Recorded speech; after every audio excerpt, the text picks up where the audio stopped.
नमस्ते सदावत्सले मातृभूमि।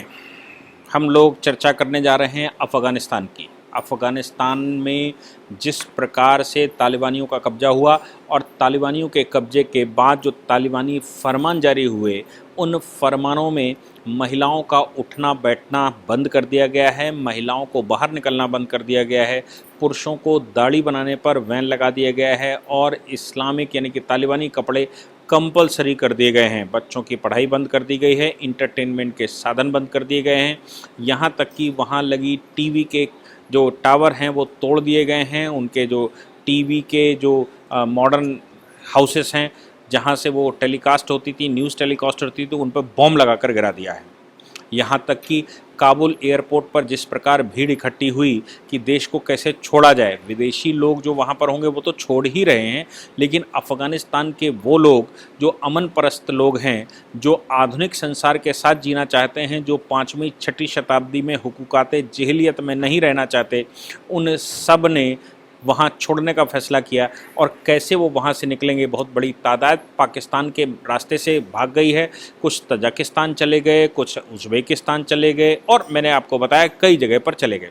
यहाँ तक कि यूएस एयरफोर्स के एयरक्राफ्ट में कुछ लोगों ने अपने आप को बांध लिया और जब वो उड़ा ऊपर तो रस्सियों से बंधा, रस्सियाँ टूट गईं क्योंकि इतना प्रेशर, इतना स्पीड होती, 400-500 किलोमीटर पर आवर की स्पीड में वो रस्सियाँ उसको झेल नहीं सकती थी, वो टूटी और वो नीचे गिरे। हालांकि अगर वो रस्सियों से बंधे भी होते और ऊपर चले जाते तो ऊपर ऑक्सीजन की कमी रहती है, उस ऑक्सीजन की कमी में उनकी मृत्यु निश्चित थी अगर वो बंध कर चले भी जाते तो भी। क्यों? क्योंकि ऊपर ऑक्सीजन नहीं होती है, एयरक्राफ्ट स्वयं में ऑक्सीजन बनाता है और वो ऑक्सीजन अंदर बैठे लोगों को सप्लाई होती है जिससे वो जीवित रहते हैं। इसलिए ये जो स्थिति अफ़गानिस्तान में बनी वो बड़ी भयावह है। हालांकि भारत की तारीफ़ इसमें करनी पड़ेगी क्योंकि भारत ने अपने एयर इंडिया के एयरक्राफ्ट से पहले 126 लोगों को वहां से निकाला और अब 130 लोग भारत के अभी भी वहां पर फंसे हुए हैं, ऐसी सूचना है। लेकिन सेना वहां जाकर उन लोगों को लाने का प्रयास कर रही है। अफ़गानिस्तान में जो हमारी एम्बेसी है वो तालिबान से बात करके वहाँ से लाने का प्रयास कर रही है। हालांकि यूएस का ये दावा है कि वो सभी लोगों को एयरपोर्ट से निकालकर दोहा में शिफ्ट कर रहा है और दोहा में उतारने के बाद जो जिस देश का नागरिक है वो अपने प्लेन को ले जा सकता है। यूएस ने जिम्मेवारी ली है कि वो निकाल लेगा। लेकिन यूएस की तो क्या कहना, 20 साल शासन करने के बाद, 20 साल वहाँ बैठने के बाद बाइडन ने जिस प्रकार की नपुंसकता दिखाई है वो काबिल तारीफ़ है। अगर बाइडन की जगह पर डोनाल्ड ट्रंप होते तो शायद अफ़गानिस्तान की स्थिति कोई दूसरी होती है। डोनाल्ड ट्रंप का जो स्टेटमेंट आया वो स्टेटमेंट में भी उन्होंने कहा कि द्वितीय विश्व युद्ध के बाद या लंबे समय के बाद अमेरिका की ऐसी हार कभी नहीं हुई जैसी हार अमेरिका की बाइडन के समय पर हुई है। यहाँ तक कि डोनाल्ड ट्रंप ने कहा कि एक मुर्दा व्यक्ति बैठा हुआ है जिसके बस का कुछ नहीं है, वो अंग्रेज जो वो अमेरिकन लोगों का भी हित नहीं बचा सकता, वो साध नहीं सकता। लेकिन मुझे लगता है कि अमेरिका ये जो कर रहा था, अमेरिका अगर हम 1996-95 की बात करें तो अमेरिका ये मानता था कि Taliban is a Afghan group, Taliban एक अफ़गानी ग्रुप है और वो बेसिक अफ़गानी लोग हैं। तो फिर जब वो शुरू से उसका मानना है कि ये अफ़गानी लोग ऐसे ही होते हैं तो तालिबानियों से उनका विरोध नहीं। उनका तालिबानियों से विरोध शुरू हुआ जब अल-कायदा के तालिबानियों से संबंध हुए, आईएसआईएस के तालिबानियों से संबंध हुए और ओसामा बिन लादेन जब अफ़गानिस्तान पहुंचा। हालांकि उन्होंने ओसामा बिन लादेन को पकड़ा भी, पाकिस्तान अफ़गानिस्तान के बॉर्डर से था। तो फिर ये पक्की बात थी कि जब उन्होंने इराक वॉर किया, जब उन्होंने जो वो अल-कायदा के पीछे पड़े तो उनको ये समझ में आ गया था कि अल-कायदा का ये सरगना बैठा है अफ़गानिस्तान के अंदर, इसलिए अफ़गानिस्तान पर युद्ध करके उन्होंने कब्जा किया और बाद में ओसामा बिन लादेन को पकड़ा। तो फिर वो तालिबान से वो विरोध नहीं मानते थे। हालांकि जब वो कब्जा कर लिया देश पर तो उन्होंने उस समय हामिद करज़ई को बिठा दिया। हामिद करज़ई चुनाव लड़कर आए और उसके बाद अशरफ गनी आ गए। अशरफ गनी को भी अफगानिस्तान के लोकल लोग लोकल व्यक्ति नहीं मानते थे, हालांकि हामिद करजई को मानते थे। इसलिए हामिद करजई इस समय तालिबानियों के साथ खड़े दिखाई दे रहे हैं। हामिद करजई की अध्यक्षता में कमेटी बन गई है जो वहाँ बहुत कुछ रिसर्च करेगी, जो बहुत काम करेगी, और हामिद करजई की जो टीम है वो अफगानिस्तान के अंदर तालिबानियों की मदद करने के लिए भी तैयार दिखाई दे रही है। लेकिन इन सब से परे मुझे लगता है कि तालिबानियों को चूंकि अमेरिका ने ही तैयार किया था किसी समय पर रशिया के खिलाफ, और अमेरिका के हित, जो अमेरिका का थिंक टैंक रहता है, उनका ये शुरू से मानना रहा है कि तालिबानी अमेरिका के हित में हैं। अगर तालिबान का शासन अफगानिस्तान में रहता है तो फिर तजाकिस्तान, तुर्कमेनिस्तान, उज्बेकिस्तान या शिनजियांग या उधर रशिया या ईरान, इन देशों में तालिबानी आतंकी सदैव परेशान करते रहेंगे और रशिया किसी प्रकार से यूनाइट होकर अमेरिका की तरफ नहीं देख पाएगा। इसलिए तालिबानियों का शासन अफगानिस्तान के अंदर अमेरिकन हितों में था, हमेशा से रहा। यही कारण रहा कि पाकिस्तान के साथ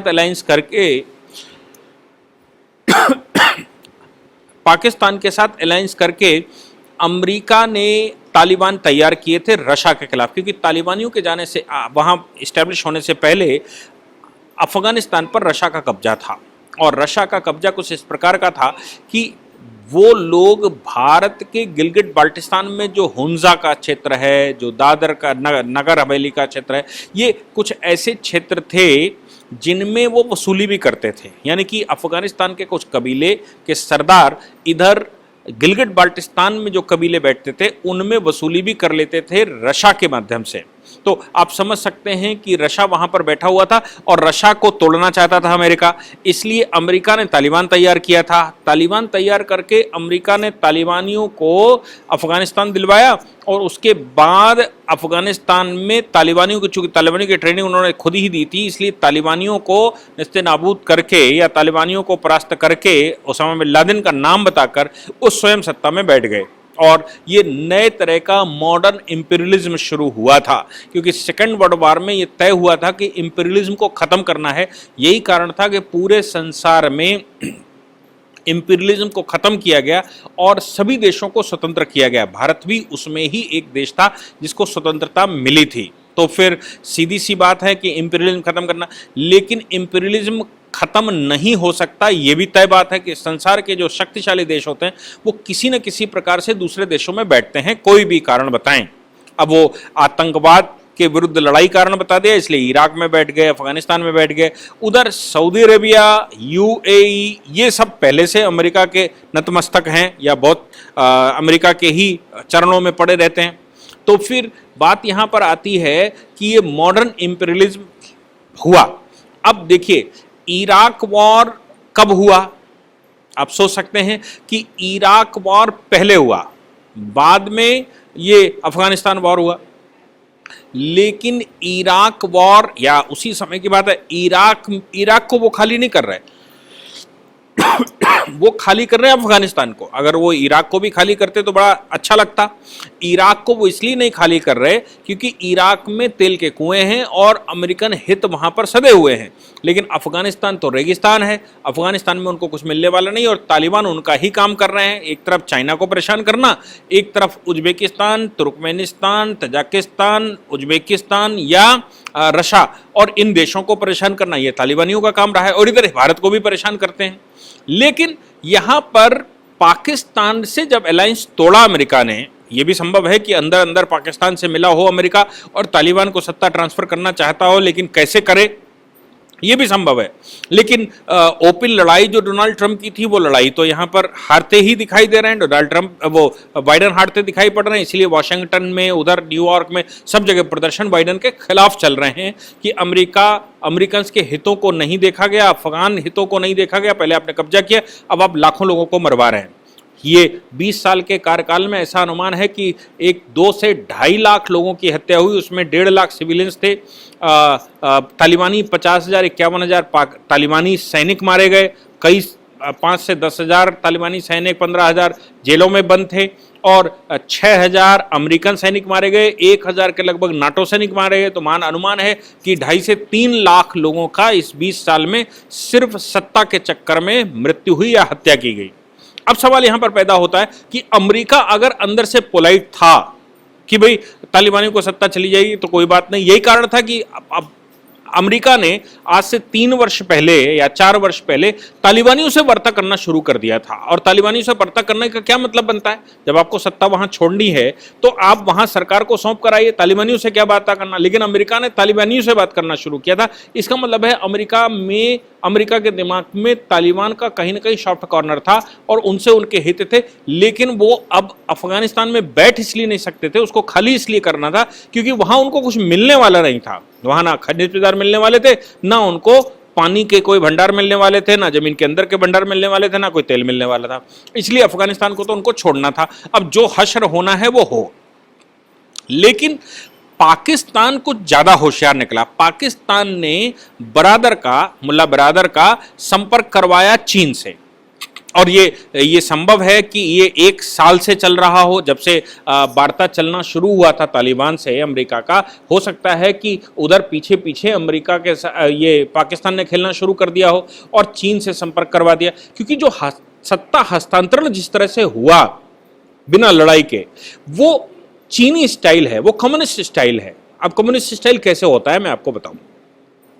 कम्युनिस्ट क्या करते हैं कि तमाम तरह के सेमिनार करके, तमाम तरह के एजुकेशनल किताबें छापकर, तमाम तरह के बच्चों को तैयार करके, बॉर्डर एरिया में बच्चों को तैयार करके, बॉर्डर एरिया में असंतुष्टों को तैयार करके, और जो असंतुष्ट ग्रुप अंदर के एथनिक ग्रुप हैं उनको किसी तरह से भड़काकर, उनको आर्थिक संसाधन देकर उनको हथियार देना। फिर स्कूल यूनिवर्सिटीज़ के अंदर जो परसिक्यूटेड ग्रुप कभी रहा हो, आज रहा हो या 1,000 साल पहले या 10,000 साल पहले, उनका इतिहास छापना। जैसे भारत में भी दलित इतिहास छपता है, भारत में आदिवासी इतिहास चलता है, मूल निवासी दिवस मनाया जा रहा है। ये सब कुछ ये कम्युनिस्ट चालें रहती हैं। ऐसे करके कम्युनिस्ट देश में एक माहौल तैयार करते हैं। माहौल तैयार करने के बाद इन लोगों को सेनाओं में भर्ती करवाया जाता है, इन लोगों को एडमिनिस्ट्रेटिव साइड में भर्ती करवाया जाता है। जैसे भारत में भी चल रहा है इस समय कि साहब जो इस्लामिक चरमपंथी लोग हैं उनको इतनी मदद की जाए कि वो किसी न किसी तरह से एडमिनिस्ट्रेटिव फील्ड में अंदर घुस जाए, सेना में अंदर घुस जाए, या कम्युनिस्ट इनमें घुस जाएं, कम्युनिस्ट सेना में घुस जाएं, सेना के प्रमुख हो जाएं। ऐसे करके अपने लोगों को भेजा जाता है। फिर वो लोग अंदर सेना में तैयारी करते हैं, जो और ग्रुप्स देश के होते हैं उन ग्रुप्स को मेंटेन करते हैं, उनको आर्थिक सप्लाई देते हैं, फिर उनके साथ एग्रीमेंट करवाते हैं। और एग्रीमेंट करवाने के बाद जब विद्रोह होता है तो विद्रोह के समय जिनको लड़ना है सामने से वो सरेंडर करना शुरू कर देते हैं, क्योंकि उनको पहले से कन्विंस करके रखा जाता है, उनको पहले से उनका मनोबल बढ़ाकर रखा जाता है, और उनको भविष्य में सत्ता हस्तांतरण होने के बाद उनका क्या होगा, कैसे उनको मेंटेन किया जाएगा, किस किस स्थिति में उनको रखा जाएगा, क्या उनके मनसब होंगे, मनसब से मतलब क्या उनकी सैलरियां होंगी, क्या उनके दायित्व होंगे, क्या उनके अधिकार होंगे, ये सब कुछ तय हो जाता है। और ये सब कुछ तय होने के पश्चात जब ये जो लड़ाका ग्रुप है ये चलना शुरू करता है हथियारों के साथ, चूंकि मदद तो पूरी चीन करता ही है या कम्युनिस्ट करते हैं, जब ये चलना शुरू करता है तो फिर सत्ता में बैठे लोग तो रह जाते हैं, वो ही केवल ये भ्रम में रहते हैं कि ये सेना हमारी है, ये एडमिनिस्ट्रेटिव फील्ड हमारी है, ये लोग हमारे हैं, ये हमारे लिए लड़ेंगे, वो हमारे लिए लड़ेंगे। लेकिन सच ये है कि वो कम्युनिस्ट विचारधारा में बह चुके होते हैं, और वो कम्युनिस्ट विचारधारा में इस तरह से बह चुके होते हैं कि अब वो विरोध नहीं करते, थोड़ा बहुत छुटपुट करेंगे, हो सकता है कि पूरी आर्मी या पूरी सेना उसमें कन्विंस ना हो, लेकिन वो विरोध नहीं करते। और नतीजा निकलता है कि जब वो आगे बढ़ते हैं तो ये हाथ उठाते चले जाते हैं और सरेंडर करते चले जाते हैं। इस प्रकार इनके गोला बारूद हथियार सब जो ग्रुप सामने से रेबेलियन ग्रुप आ रहा है वो उसको कब्जा करते चले जाते हैं। तो मुझे लगता है कि ये जो जलालाबाद में हुआ, ये जो उनके बड़े शहरों में हुआ, ताशकंद जो बड़े शहरों में हुआ, या कंधार में हुआ, ये सब कुछ कम्युनिस्ट स्टाइल में हुआ। तो ये संभव है कि लंबे समय से कम्युनिस्ट वहां पर तैयारियां कर रहे हों, वहां उनको तैयार कर रहे हों। उसका कारण ये भी है कि तालिबानी चूंकि दोहा में हेडक्वार्टर बनाए हुए थे, और तालिबानी मालूम पड़ा कि अरब कंट्रीज में काम कर रहे थे, तालिबानी वहां से सब नेटवर्क चला रहे थे, तो कहीं ना कहीं से पैसा सप्लाई हो रहा था, और अमेरिका को भी तालिबानी शूट कर रहा। लेकिन इधर जैसे पाकिस्तान डबल क्रॉस करता है वैसे ही पाकिस्तान ने भी डबल क्रॉस किया हो और उसने इधर अमेरिका से भी ये सब शो किया हो और उधर चीन से उनको मिलवा दिया हो, ताकि जिस समय सत्ता हस्तांतरण हो उस समय हर हालत में तालिबान बैठ जाए। दिख भी रहा है कि अब पाकिस्तान ने पूरे उसका सहयोग किया। क्यों? क्योंकि पाकिस्तान के प्रधानमंत्री ने बधाइयां दे डाली, चीन ने बधाइयां दे डाली। दूसरा, पाकिस्तान के कमर चीमा को मैं सुन रहा था, एक चैनल पर बैठे थे, वो कह रहे थे साहब मुबारक हो, 15 अगस्त तुम्हारा भी स्वतंत्रता का दिन है और उधर अफगानिस्तान का भी स्वतंत्रता का दिन है, और इस प्रकार की बातें कर रहे हैं। और साथ में पाकिस्तान ये कह रहा है कि नहीं साहब वो जो हुआ वो अच्छा हुआ, विदेशी शक्तियां हार गई और लोकल शक्तियां वहां सत्ता में बैठ गई। लोकल शक्तियां मतलब आतंकवादी बैठ गए। चूंकि पाकिस्तान की सरकार के हाथ में भी पाकिस्तान अब नहीं है। आपने वो विरोध देखा था तहरीक लब्बैक पाकिस्तान वाला, या जो तहरीके इंसाफ जो जो जो तहरीके तालिबान पाकिस्तान ने किया था, उसमें पाकिस्तान की सरकार को झुकना पड़ा था और उनकी मांगें स्वीकार करनी पड़ी थी। तो फिर ये तो पक्की बात है कि अब पाकिस्तान की सरकार भी वैसी हो चुकी जैसी तालिबानी सरकार बन चुकी है। यानी कि तालिबानी स्टाइल में जो लोग काम करने वाले मुल्ला हैं उनकी बात मानेंगे तो बैठिए, नहीं मानेंगे तो आपको भी या तो मार दिया जाएगा या आपका सत्ता परिवर्तन कर दिया जाएगा। ये सब कुछ वहाँ पर चल रहा है, पाकिस्तान में भी चल रहा है। तो अब ये जो पूरा सिनेरियो बना, ये सिनेरियो ये कह रहा है कि अमेरिका को बहुत मतलब नहीं था। अमेरिका को वहाँ पर चूंकि तालिबानी शूट कर रहा था उनके हितों के लिए रशिया के खिलाफ, और इधर चीन के संपर्क में पाकिस्तान के थ्रू तालिबान आ गया था, तो चीन को भी सूट करता है क्योंकि उसको अफगानिस्तान चाहिए। अफगानिस्तान के माध्यम से वो रास्ता जो यहाँ गिलगिट बाल्टिस्तान से दे रखा है, अगर अफगानिस्तान उसको उसके संपर्क में आता है और सही से उनकी पटने लगती है तो वो जो यहाँ पर उनको समस्याएं खड़ी हो रही हैं वो समस्याएं खड़ी ना होकर वो शिनजियांग से सीधा अफगानिस्तान होते हुए रास्ता ले लेंगे और सुरक्षित भी अपने आप को महसूस करेंगे। हाँ, एक भारत के लिए समस्या जरूर हो गई, क्योंकि भारत के प्रधानमंत्री ने जो बात रखी थी कि अगर आप हमें गिलगिट बाल्टिस्तान वापस दिलवा देते हैं तो अफगानिस्तान में हम अपनी सेनाएं भेज देंगे, और अफगानिस्तान में अपनी सेनाएं भेजकर तालिबानियों को अपरास्त करके और हम वहां सही से सत्ता हस्तांतरण करवा देंगे। वो गिलगिट बाल्टिस्तान वाला पोर्शन अब लंबे बस्ते में चला गया है। क्यों? क्योंकि अब 3 तरफ से बैठ गए हैं। अब अगर हम पाकिस्तान के साथ युद्ध करते हैं और युद्ध करके गिलगिट बाल्टिस्तान को वापस लेते हैं तो निश्चित तौर से एक तरफ चीन और दूसरी तरफ से हमारा बॉर्डर अफगानिस्तान से लगने लगेगा, और अफगानिस्तान से बॉर्डर हमारा लगने लगा या अफगानिस्तान के लड़ाके उसमें शामिल हो सकते हैं या तालिबान उनकी मदद करने के लिए आ सकता है। और तालिबान गुरिल्ला युद्ध का स्पेशलिस्ट है, वो सीधे ही परोक्ष युद्ध में बहुत उनकी महारत नहीं है, उनकी गुरिल्ला युद्ध में महारत है। इसलिए ये तो निश्चित बात है कि भारत की $3 बिलियन की इन्वेस्टमेंट वहाँ पर थी, वो इन्वेस्टमेंट डूब रही है। ये भी पक्की बात है कि गिलगिट बाल्टिस्तान का हम स्वप्न देख रहे थे या हमने पूरी तैयारी करके रखी तो ये भी सोचा था कि इस बार अगर कोई बड़ी मुसीबत ना आई, कोई बड़ी समस्या ना आई तो गिलगिट बाल्टिस्तान हमारे पास वापस आ ही जाएगा। और ये जो सिनेरियो चल रहा था उसमें नरेंद्र मोदी ने कंडीशन भी रख दी थी कि भाई गिलगिट बाल्टिस्तान जब तक हमारे पास वापस नहीं आएगा तब तक हम अफगानिस्तान में आपकी मदद नहीं कर सकते। ये सब कुछ दिख रहा था, तो अब वो सब कुछ पेंडेंसी में चला गया, इसमें कोई शक नहीं। तो अब आज की जो सिचुएशन है उस सिचुएशन में तालिबानी वहां पर बैठा, उसके लिए चीन स्टाइल चीन का है चूंकि, इसलिए चीन बहुत कुछ करके आया होगा। और पाकिस्तान और अमेरिका ने जिस प्रकार से विड्रॉवल किया है और जिस प्रकार सरेंडर किया है, अपना झंडा गिराया अपने एम्बेसी में से, और अफगानिस्तान को लेकर जो अमेरिका में स्टेटमेंट बाइडेन ने दिया या बिल्किन ने दिया, वो ये कहा कि भाई आपकी फौजें अगर बचाने में सक्षम नहीं है, ये नहीं वो नहीं, तो ये कुछ नहीं हो सकता। जब तक आपकी पूरी फौजें वहां से विड्रॉ नहीं हुई थी, जब तक पूरी नाटो फोर्सेज वहां से विड्रॉ नहीं हुई थी, तब तक आप कैसे कह सकते हैं कि अफगानिस्तान आपने उनको सत्ता ट्रांसफर कर दी थी। इसलिए ये तो माना ही जाएगा, पूरा देश तो संसार तो यही मानेगा कि बाइडेन की ये बहुत बड़ी हार है और अमेरिका खोखला है। अमेरिका के पास अपना कुछ है नहीं, ये उसका खोखलेपन को दिखा रहा है, और बाइडेन फट्टू आदमी है। ये भी संसार भर को दिखाई दे रहा है कि बाइडेन के पास अपनी कोई बहुत ज़्यादा जान नहीं है। डोनाल्ड ट्रंप की बात दूसरी थी, वो जिद्दार आदमी था, वो बिल्कुल खुले हृदय से लड़ने वाला व्यक्ति था। अगर वो होते तो शायद अफगानिस्तान की पिक्चर दूसरी होती। मुझे लगता है कि ये जो सिचुएशन अफ़गानिस्तान की हुई है ये भारत के लोगों को ज़रूर देखनी चाहिए। जो भारत के वो लोग जिनको शरीयत पसंद है, जिनको शरीयत लॉ पसंद है, जिनको कम्युनिस्ट शासन बहुत अच्छा लगता है, जिसको कम्युनिस्ट बहुत अच्छे लगते हैं, जिनके कम्युनिस्टों की रिसर्चें बहुत अच्छी लगती हैं, उनको ज़रूर इससे सबक मिलेगा और उनको सबक लेना भी चाहिए। Thank you very much.